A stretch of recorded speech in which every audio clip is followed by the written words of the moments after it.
Hello, I want to say hello to all of our listeners from around the world.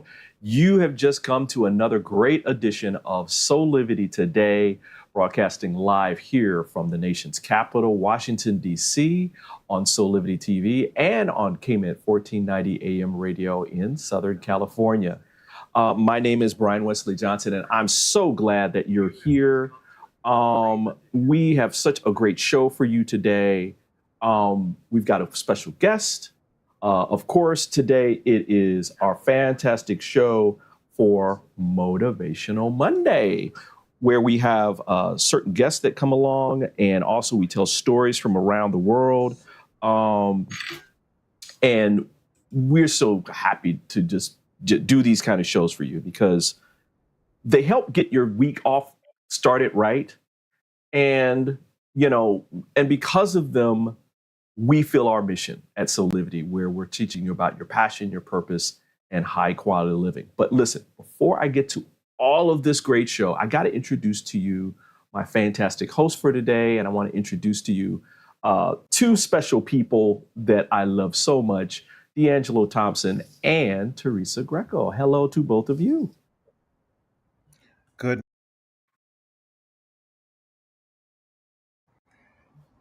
Good morning. Yeah. Good morning, Brian. Can you hear me? Good morning. Good Yes, morning. Good okay. morning. It would be better if I unmuted you guys so you guys could actually say good morning. Right? Hi, Teresa. Hey, Teresa. Hi, good morning. Good morning. Can you hear me now? There she is. Yeah, we can hear you now. So first question to both of you before we get started with this. How was your weekend? Did you guys do anything special, Teresa? Did you do anything special? Yes, actually, I was in California last week. So I'm from Toronto, Canada. And I have a sister who lives in California whose baby turned 1 and I have never met just because of the travel restrictions and whatnot. Yeah, so I didn't see her pregnant at all. So that's like almost a year. And then I hadn't seen her baby for a whole year either. So it was lovely. I went down with my kids and we spent the week in Newport and Laguna and Orange County. And it was lovely. Wow. Thank wow. you. Okay. Now I'm jealous. All that beautiful palm trees and stuff that are out there. Dee, what about you? What did you do? Yes. D'Angelo, what did you do? I love Man? Southern California. Teresa, I love Southern California. I hope you had a great time and welcome the little one to the world. Brian, I had a pretty productive weekend, just doing research, doing some writing because I'm working on something, art of pivoting. So you know about this, and just putting a lot of love into that and focusing on grad school, figuring out where I'm going to go next year. So that's it. Okay, I can't, because we cannot wait to call you Dr. Thompson. Oh, You know? One at a time.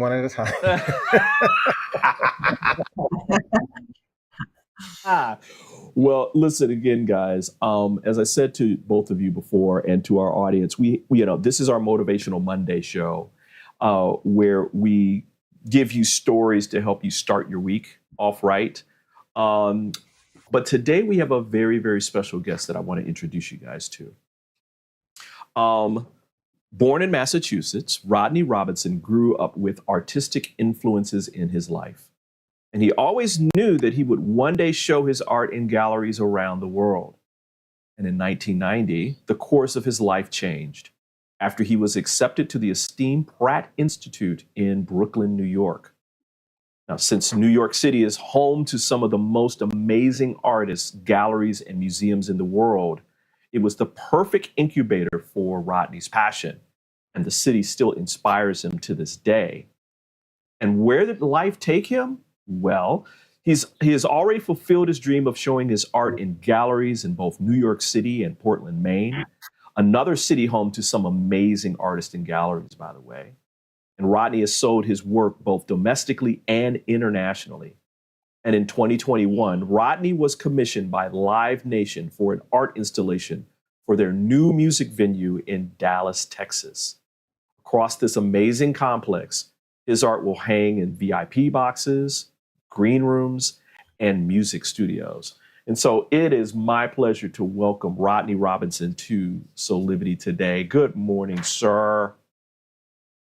Good morning. Thank you for having me. Oh, absolutely. It is our pleasure, man. It is our pleasure. Mine as well. You know, I consider myself a creative in part.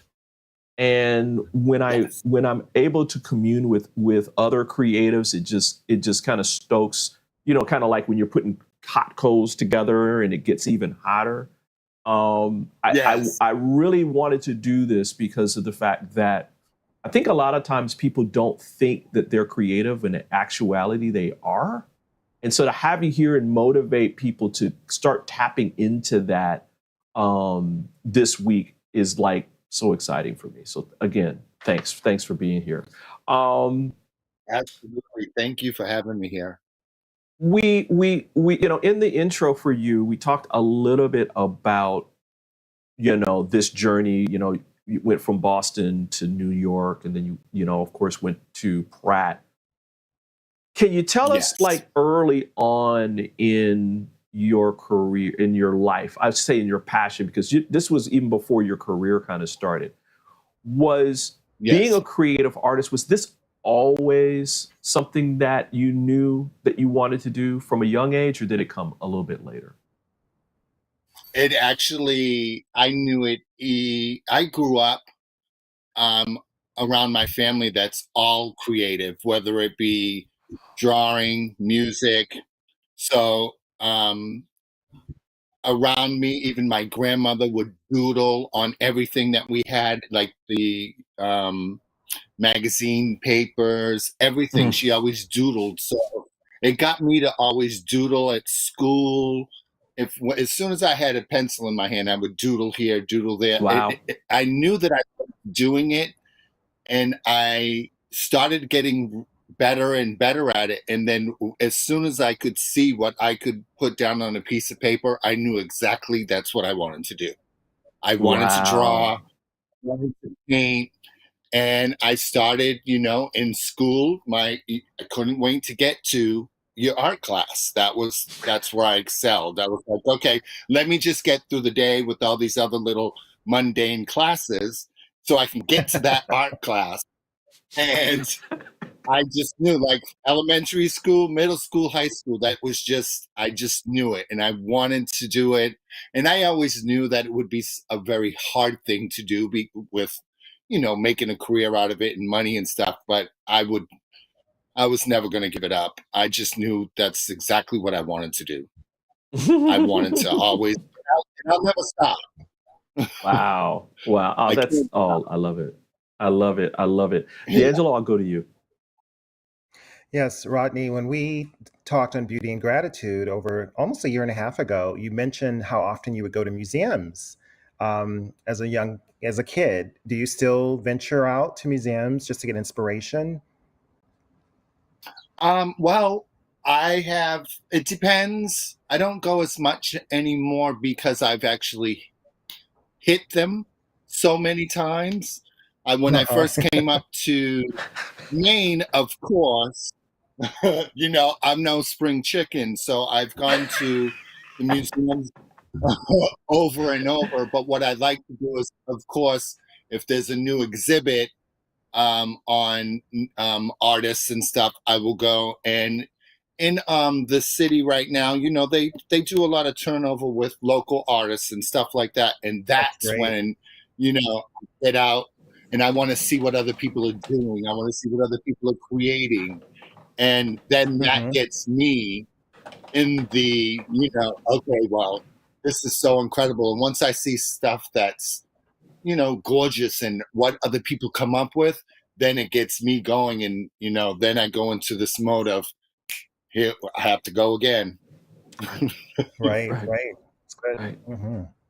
Absolutely. Teresa, do you have a question?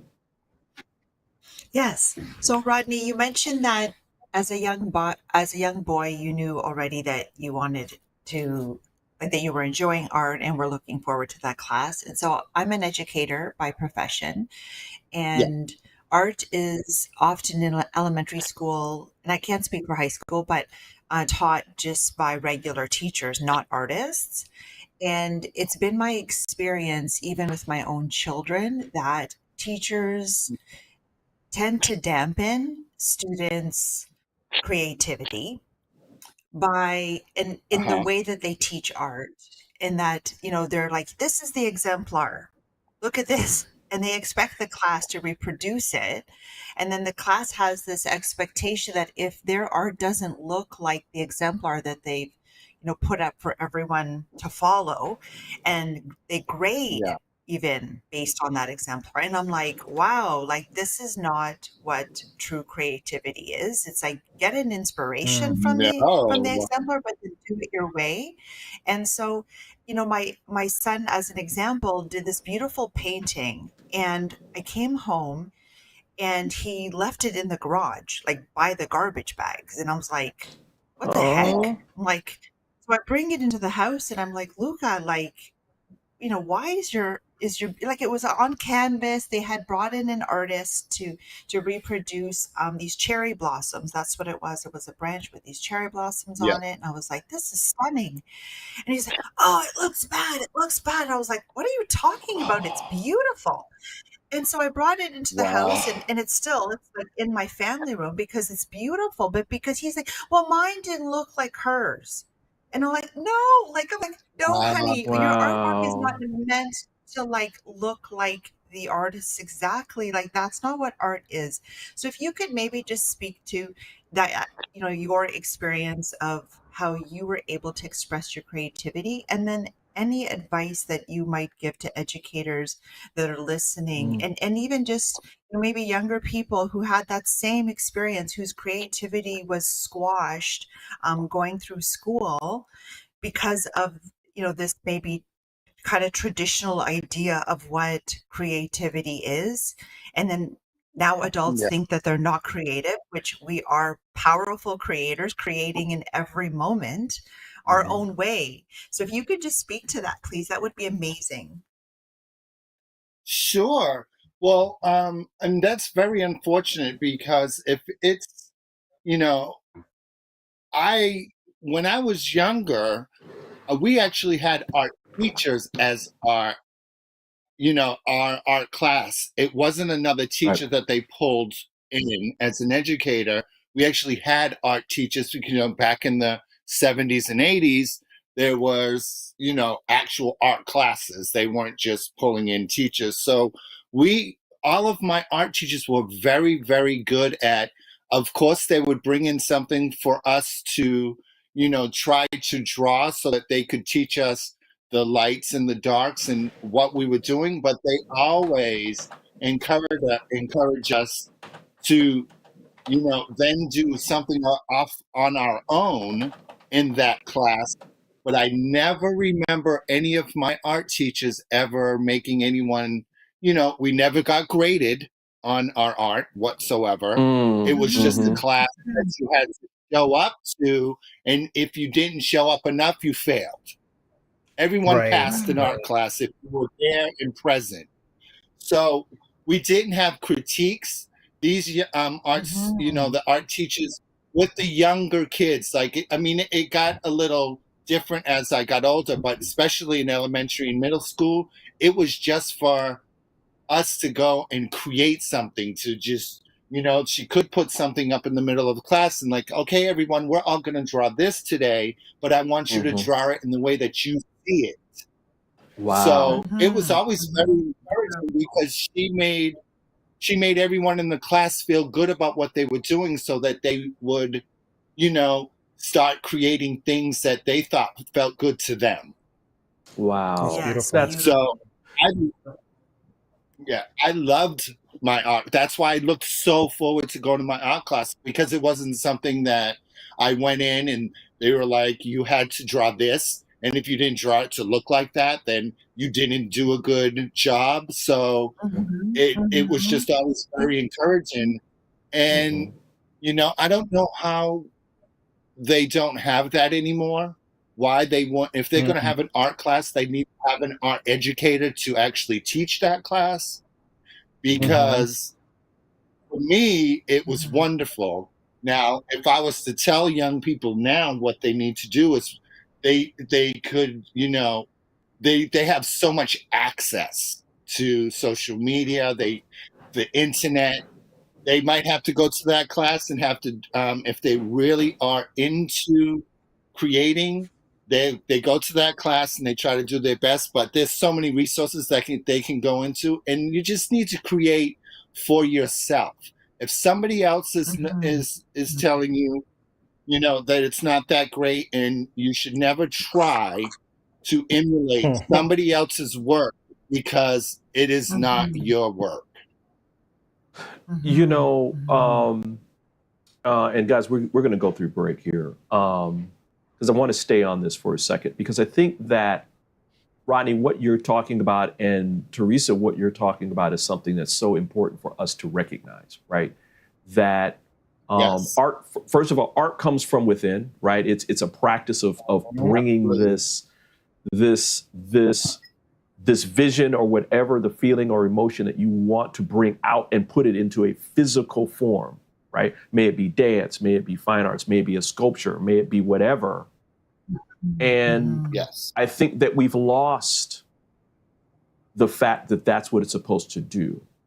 And that it becomes something, art's just on the side. And it's just something that, as you're studying to be a doctor or a lawyer or whatever, you can put this on the side. And that art and artists have been around since the dawn of time, and it's not going anywhere. Right. And so it's better for us to lean in to it than to discount it and try to make it more of just a commodity. And I know, D'Angelo, you had something that you want to say about this as well. Yes. Should I go? Yeah, go for it. Rodney, I remember being in art classes. Mr. Hoffman in high school was an amazing art teacher. I loved going to his class. And then I got into, Pratt, like you. I remember one teacher telling me, because my art didn't look like a lot of the other students, I was very abstract with how I see things. And still to this day in my life, I see things in an abstract way. The teacher said to me, she's like, your drawings are so prehistoric. And that was like a stab in the heart, right? Wow. It's prehistoric. Wow. Yes. And I laughed. That uncomfortable laugh. I was like, oh, I'll show you, kind of thing. But it is so important, is my point. It's so important to really nurture young artists, and you just never know who or what they will be, and just in general, right? And I would have thought that as a compliment. Yeah, I took it as a compliment. Wow, thank you. Because, our she meant it as an insult. So I guess I am doing something correct. Exactly, but that's some truth there, Rodney, right? Where how many people and how many children specifically, we're talking about school and education. I mean, Teresa, your son is one example where it's like they could be the next Michelangelo or the next Picasso or whatever. And here is a educator that is basically squashing that person's dream, right? You know why? That's not what. Yeah, go ahead, D'Angelo. It's critical thinking, right, Teresa? Like, an artist is a critical thinker, and if you suppress art, you suppress critical thinking, and I think that's what it is.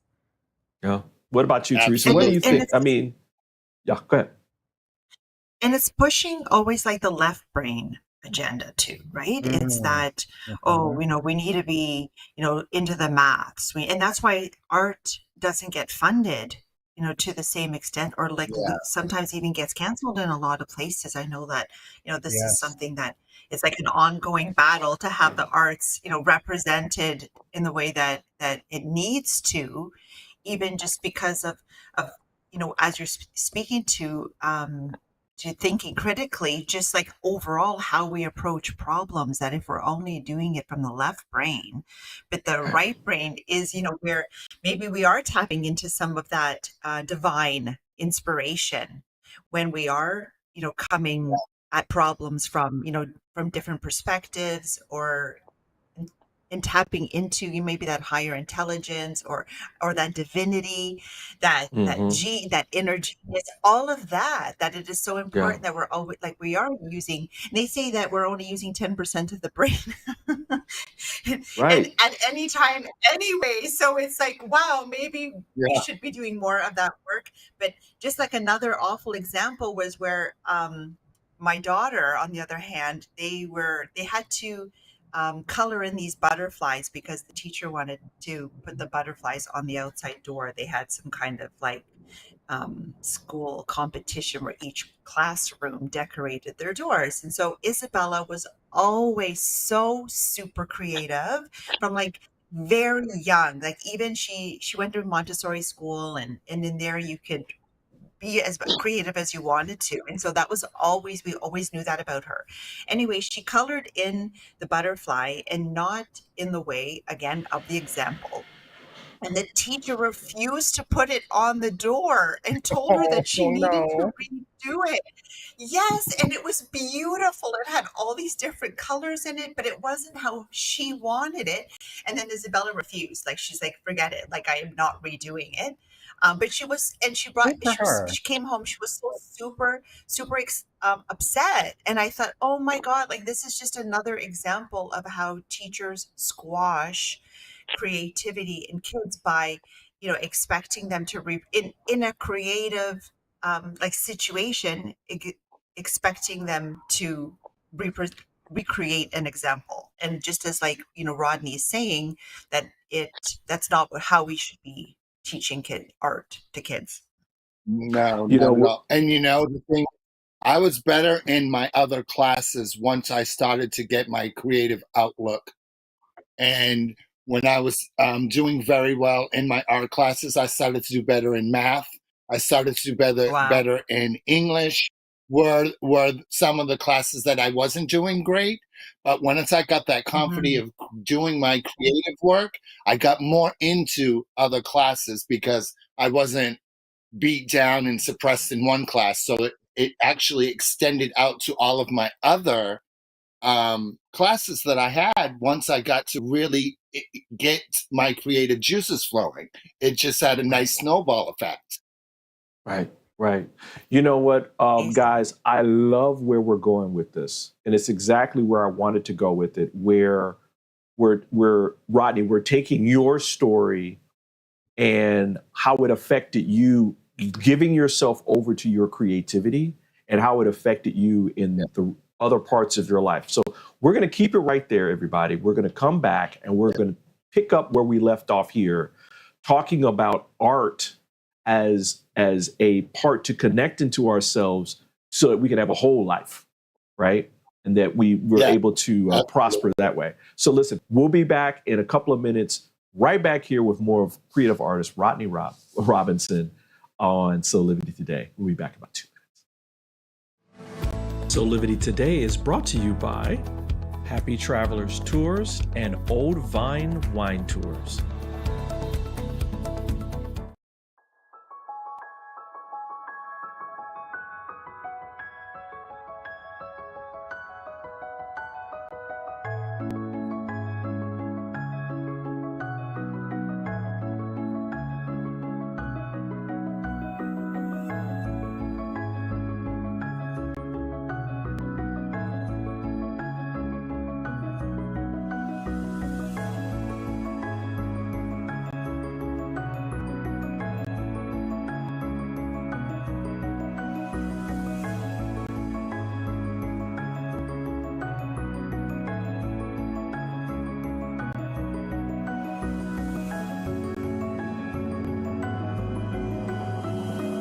You can find all of the Satana products at our Go shop at go.soulivity.com. Have you ever asked the question,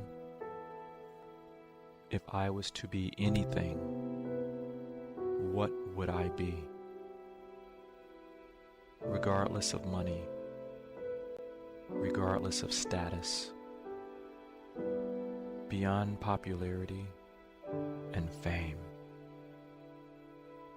Living your passion, feeling your life has purpose.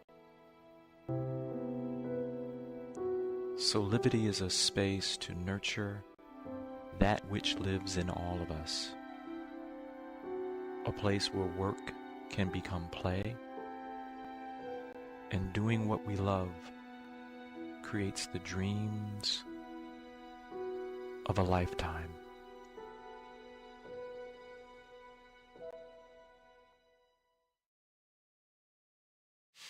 And we're back with more of Soulivity today with our very, very special guest, Rodney Robinson, creative artist, genius extraordinaire. Oh, thank you. Love it. No. In fact, as we're talking, I'm going to show off some of your Gorgeous. paintings. As we're talking, beautiful. You know, Rodney, we were talking about what I would call as art is life, right?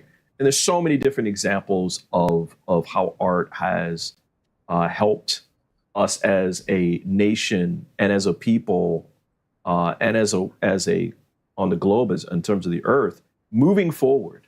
I mean, I was thinking about the fact that my ancestors used art. They didn't know it was art. I'm doing air quotes right now. But you know, Negro spirituals, hymns, these were things that allowed for them to express their emotion in a way to find the strength to make it through that period, right? Art can be used in so many different ways because it taps into parts of our brain and of our soul that we do not use. And I see this beautiful artwork, and I'm seeing how, like, you're happy, you're living your best life, and it's in part because you're living your whole self. Am I right in that? Yes, absolutely. Okay.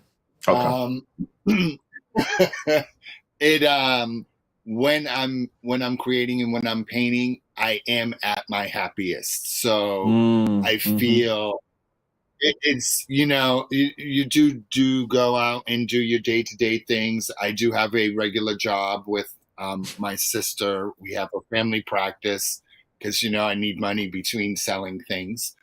Right. And, of course.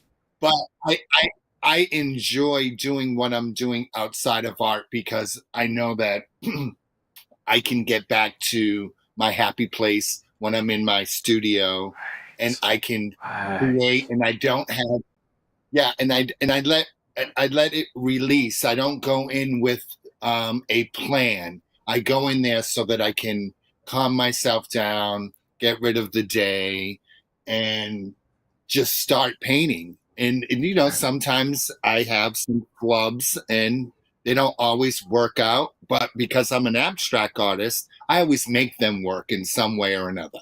And that makes me happy. And it clears my head. It just puts me in such a space where that's why I've never stopped doing it, because, you know, keeping things in, and I can tend to be a little OCD about other things. But once I'm in my studio, I just free. I just everything just goes. Absolutely. You know, Dee, do you have a question?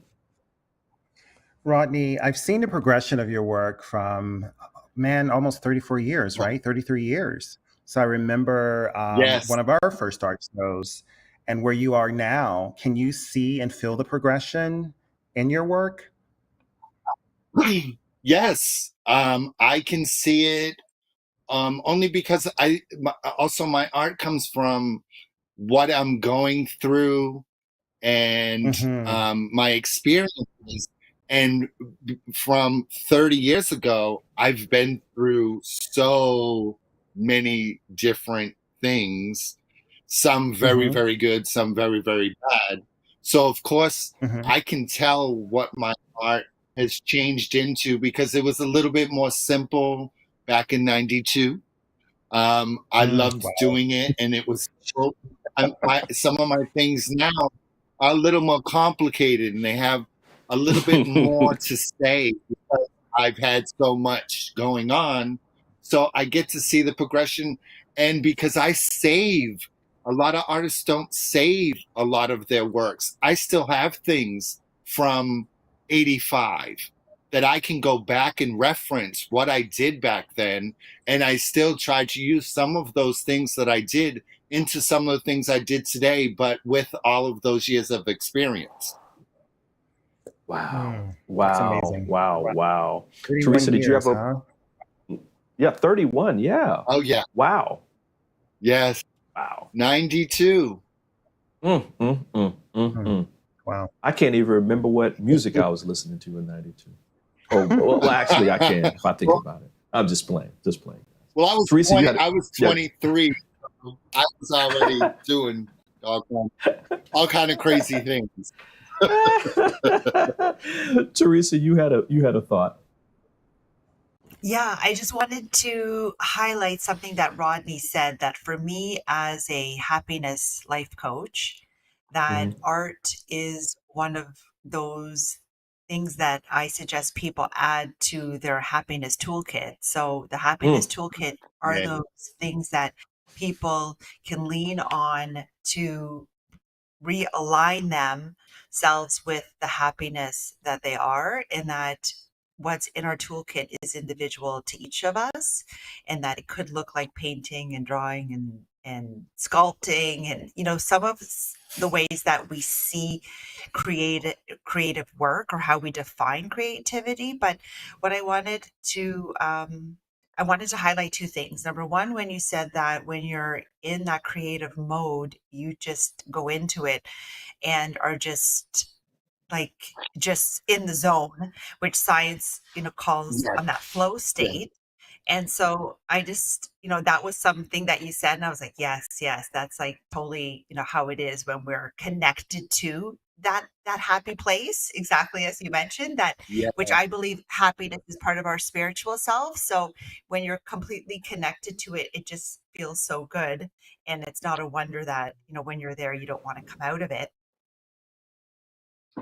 Oh yeah, Absolutely. And what's great, and when I do go into that space and into the studio, I tend to do it at like after the end of the day. I go in the evening when everything is a little more quiet, and I live with my husband and a housemate. When they like go to bed because they have to get up early, I go into my studio and it's complete silence. Sometimes I listen to music depending on the mood, but it's complete silence. And I will start at 11 p.m. in the evening, and before I know it, it's 5 a.m. Wow. I'm here all night long, and my studio is in our basement, and it's with artificial light. I don't have light coming in, so I don't know that. I never look at what time it is. I don't have like, okay, I can only be in here for 2 hours. I can only be in here for 3 hours. I go in knowing that I do have at least 9 or 10 hours. And most of the time I'm in there for 9 or 10 hours, which seems like it's only been, a couple of hours, because it just feels so good. And I never want to come out of it. If I didn't have to come out of it, I'd be in there for, you hear about some artists, they go in a room and they're in there for days. That would be me, because it just makes you feel so good. It's just such that great feeling. But, you do have to come out every once in a while. Absolutely. Rodney be throwing like some beef jerky and some Cokes or whatever in there and just let you go at it. Oh, yeah, absolutely. Maybe a cocktail. Oh, man. Listen, everybody. We're going to take a quick break. And when we come back, we'll have more with Rodney.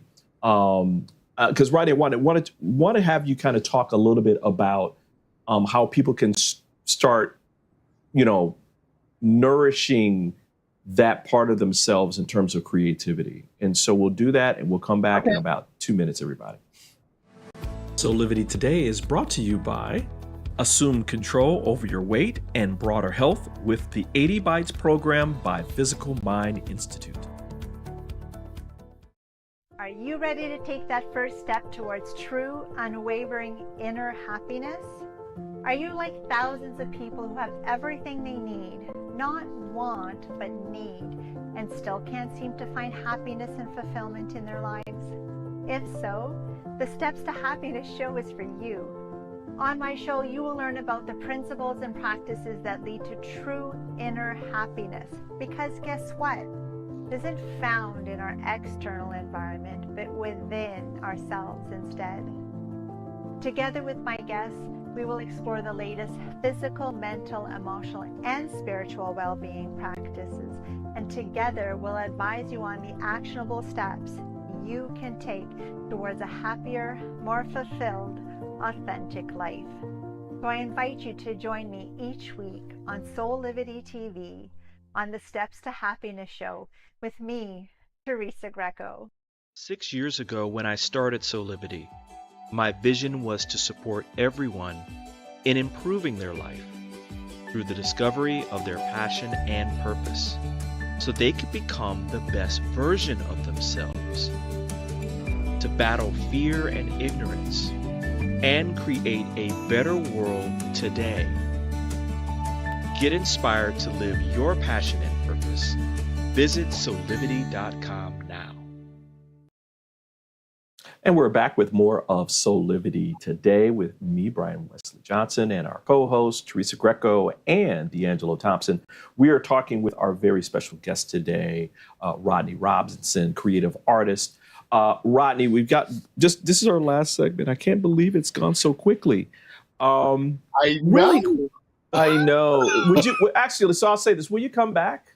Would you come back and join us again? Absolutely. All right. In a hot minute.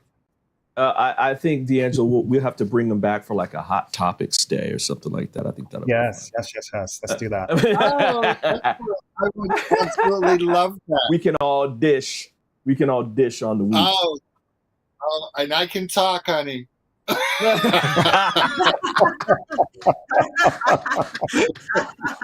Woo! I love it. Rodney, you've made this. I mean, this is your passion. You've been giving this to the world, and that kind of thing. But there's a lesson in looking at your life. I mean, that's what Soulivity is kind of about, looking at other people's journeys and letting that kind of inspire us. What I'm sensing from your story is that, listen, this is a part of all of us. And that when you nurture that part of yourself, it doesn't mean that that's going to be your career path forever.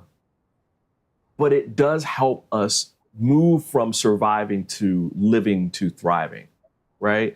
Can you give us some maybe 1 or 2 tips about what you would say to a person that's kind of ready to take that leap and start maturing that part of themselves? Can you give us some tips on that?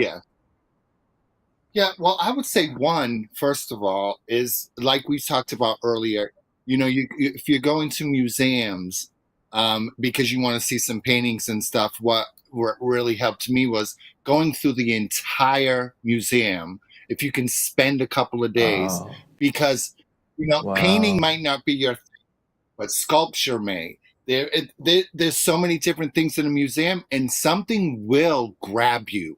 There will be something that will just give you goosebumps, and then what you do is you stay and you observe that more, and then it'll just have a feeling that will come over to you, and it'll calm you down, and then that's when you start, and then you go outside of that, and you start simple. You don't have to start like, okay, I'm going to go get a bunch of brushes, I'm going to get a bunch of canvases, and I'm going to start painting. Because if you jump that far ahead, you might get disappointed if it doesn't come out with what you're expecting. So you start little, you get a little book, and you start sketching or drawing or writing or whatever makes you feel good. And once that good feeling overflows you, you will start to progress little by little. And then you just keep doing that, because you have to remember that good feeling.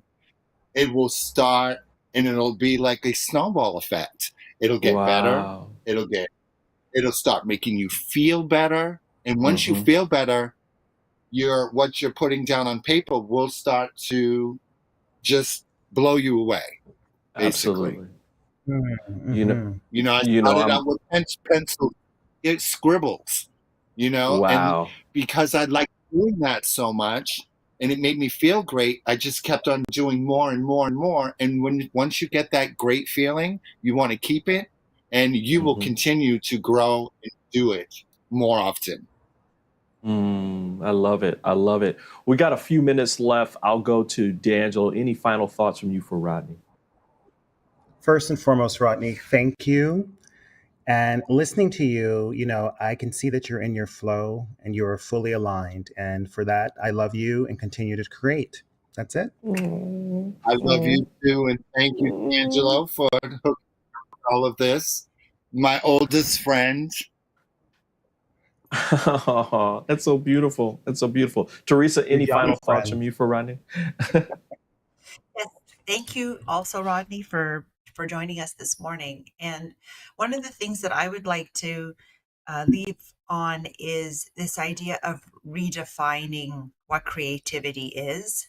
That we have this idea Yeah. that it means that only through sculpture and drawing and sketching, and that it's like if people aren't good at that, then they automatically think they're not creative. But our creativity comes through with any of the things that we do moment by moment, that we are actively creating our reality. When if I crave a coffee, I can go and create the coffee that I'm desiring by putting the amount of cream in it and how much sugar I want in there, or to add flavorings to my coffee. Or Yeah. D'Angelo, like Yeah.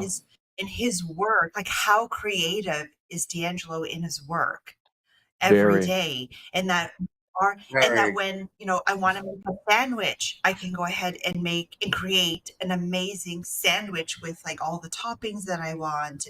And we don't look at everyday life in that way, that moment by moment we're creating, with our hairstyle, with our how we put our outfit together, like it's on and on and on. And so I just wanted to leave on that note. And if Rodney wanted just to say anything to just redefining creativity to just how we do life. Yeah, everything. If you can see it, it's been created. Wow. Wow. Mm, Wow. mhm. I think Rodney, you just did a mic drop on that. That's why I just Like, so with that, I'm gonna while say she was saying that, Go ahead. while We got a saying couple that, minutes. I was thinking she's absolutely correct, because I mean, my surroundings right now was created. This room that I'm in, the paint color, the furniture. When I walk down the street, the buildings, everything everything that you visualize has been created by somebody. So I totally agree with everything he's saying. Absolutely. So everybody remember that. I mean, and take that into your week. Take this interview with Rodney into your week, and the story that art is life and life is art, and that everything that you see around you was envisioned by someone and that had to be brought into this physical place. And so that lives within you too. Rodney, where can people see more of your art or get in contact with you? I have a website. It's www.rodneyartwork.com. It has most of my current and some of my old, and it's a gallery. And if anyone's interested, my email is at the bottom. I don't have a art store because that's just not me, but I will always work with anybody about something, that they're interested in. And my website will be updated as I start putting more things out all the time. Oh man. Well, I highly recommend that everybody go to Rodney at Work and just immerse themselves in the wonderful, beautiful pieces and the collection that you have put together, Rodney. And thank you again for being here on Soulivity today. Thank you so much for having me. Oh, it is our pleasure, my friend. It's our pleasure. Listen, everybody, we're going to take another. We're going to take another quick break, but we got even more coming up with more of Soulivity Today. We'll be right back. Hi there, Sheila Applegate here with some exciting news. I've joined the incredible Soulivity team as the host of the new Consciously Awesome live show, where I will be sharing insights to help you discover your full brilliance and claim the vibrant life you deserve. So tune in every Wednesday right here on Soulivity TV to join the fun, and remember to subscribe to the channel so that you don't miss a single episode. Have an awesome week, and I will see you on Wednesday. Have you ever asked the question, if I was to be anything, what would I be? Regardless of money, regardless of status, beyond popularity and fame, living your passion, feeling your life has purpose. Soulivity is a space to nurture that which lives in all of us, a place where work can become play, and doing what we love creates the dreams of a lifetime.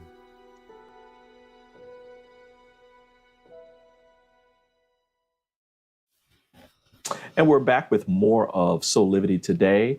And we're going to move on to some great Soulivity shameless plugs. With our host, Teresa, you've got something absolutely spectacular that I will always keep telling people about, because it's a bridge to people having more of their best life created. So can you tell people about this new program that you're part of? Yes, thank you. So we have here on Soulivity Aspire Academy, where we is available on the platform for people to take advantage of is Mental Freedom.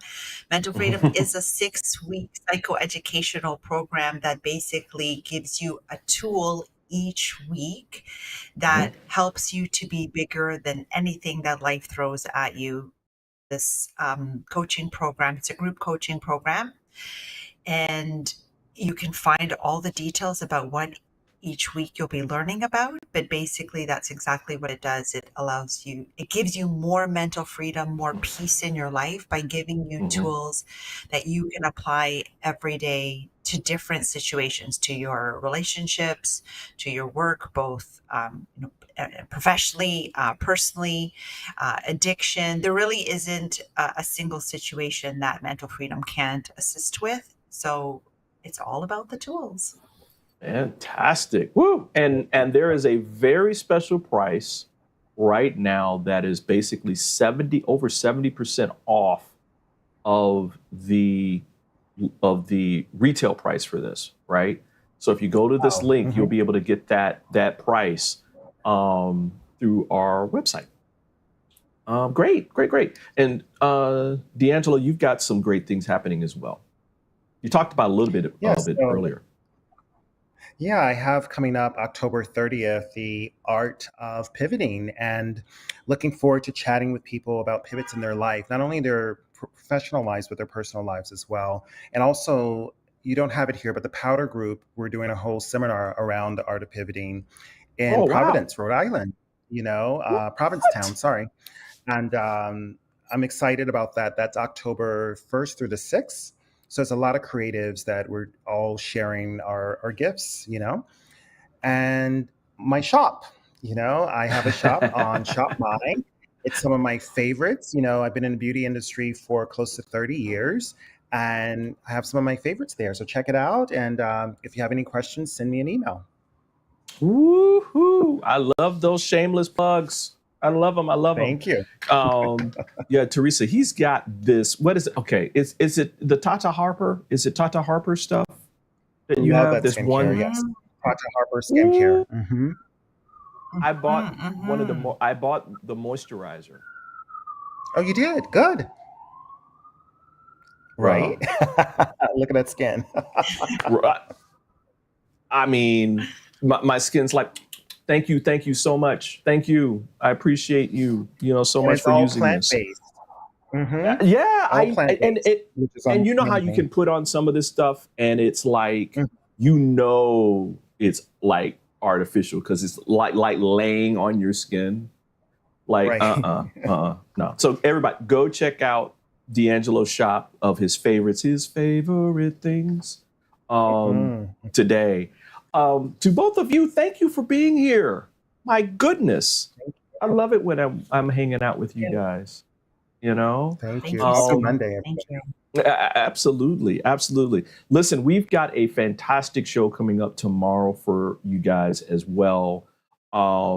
That's going to be with a wonderful speaker. He is a just all around great guy. Mooney is going to be here tomorrow on our show, and so you don't want to miss that. But listen, I want to say to all of you while we have a few minutes left, follow us on social media. We are at everywhere. We're on Facebook, Instagram, Twitter. Just use the Soulivity magazine hashtag and you will find us. We're also on Threads. You can find out more information about all of our partners, 80 Bites and Old Vine Wine Tours. You can go and find that out about visiting our landing page for Soulivity Today at soulivity.com/Soulivity Today. So listen, on behalf of all of us here at Soulivity, we want to thank you for joining us for this edition of Soulivity Today. We hope that you come back and join us every weekday at 8 a.m. Eastern for our live broadcast on Soulivity TV, or you can listen to us at 8 a.m. Pacific time on KMET 1490 AM radio for all of you guys out on the West Coast. It's been such a pleasure to host this show for you today. Again, please come back and join us because we've got even more great shows coming up in the future. And so until next time, this is Brian Westley Johnson saying, keep on having real conversations that empower and with some passion, some purpose, so you can create your best life today. We'll see you next time. Bye for now.